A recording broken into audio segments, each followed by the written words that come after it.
I think you have to deal with it head on all the time. Accept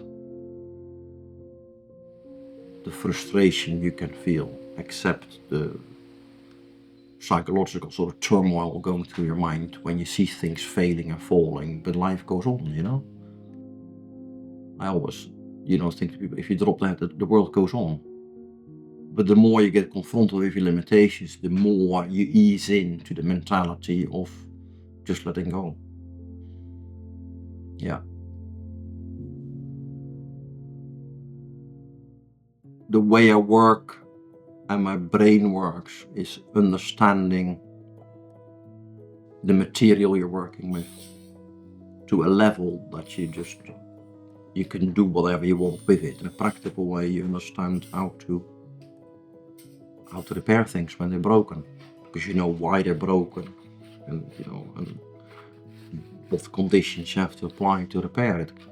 So mechanical work is straightforward. It always appeals to me. It comes apart and you can put it back together again. A simple thing. My sort of favorite car is a Land Rover, where you can just take everything apart and put back together.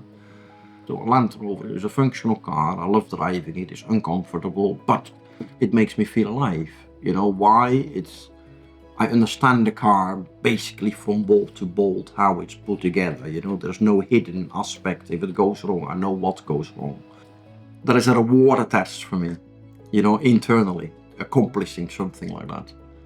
And that, I think, spurs me on to just keep going to repair things.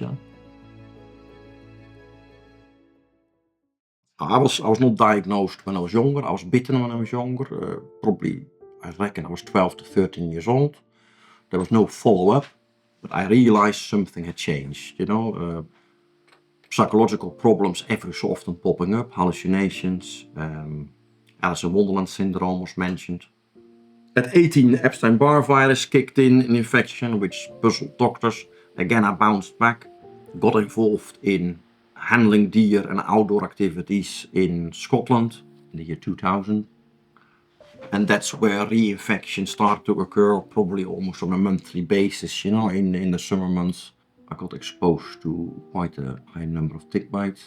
At that time, I thought you could get immune maybe, and all the bites were just reinforcing the immunity.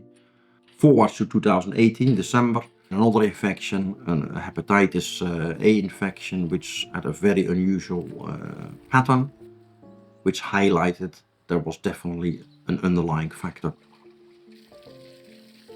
And by that time, I started questioning the standard approach to Lyme, what's often referred to as borreliosis.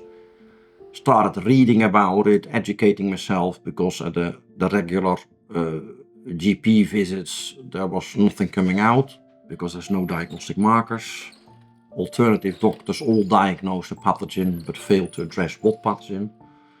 And long story short, in 2022 I found a specialist who positively identified Lyme as a sort of umbrella name, and multiple pathogens. One of the bacteria is Bartonella. It seems to be far more dangerous than Borrelia.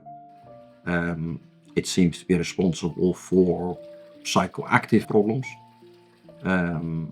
sort of mimicking ALS, MS. It's a very persistent bacteria.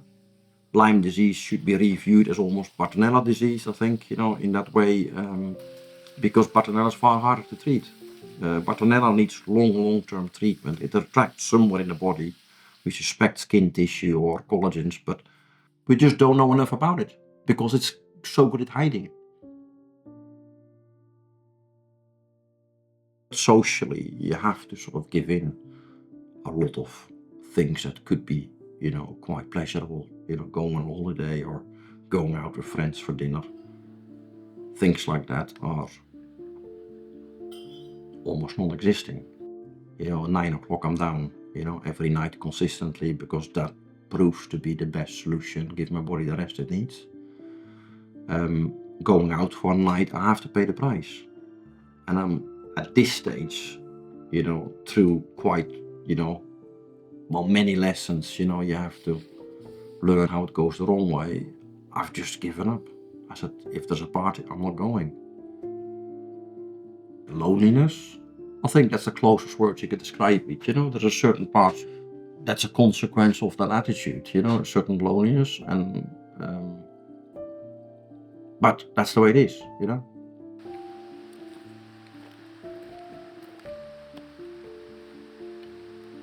On the other thing, I try to repair and maintain my property, build a new factory for the business we're running. The skills are there, but physically I'm sort of struggling to keep my energy up, day in, day out. So it has to be staged in a couple of days or a couple of hours a day sometimes. And that has been, over the last few years quite challenging, since really 2019, beginning of 2019, the Lyme hit pretty hard, flooring me completely first. And only the last sort of 6 months I get, some sort of form of energy back after treatment. Then we have to see how successful it is. But yeah, the frustration, the psychological challenges you face is by not able to fulfill sort of your dreams. I do think about the future, of course, we all do. Is it important? Well, if it's too important, it brings anxiety, simple as that. If you live in the past, you get depressed. It's a standardized sort of look at it, it's no point. But currently, I'm sort of on a positive trajectory, more energy, a short burst of energy, still debilitated by, physical exercise.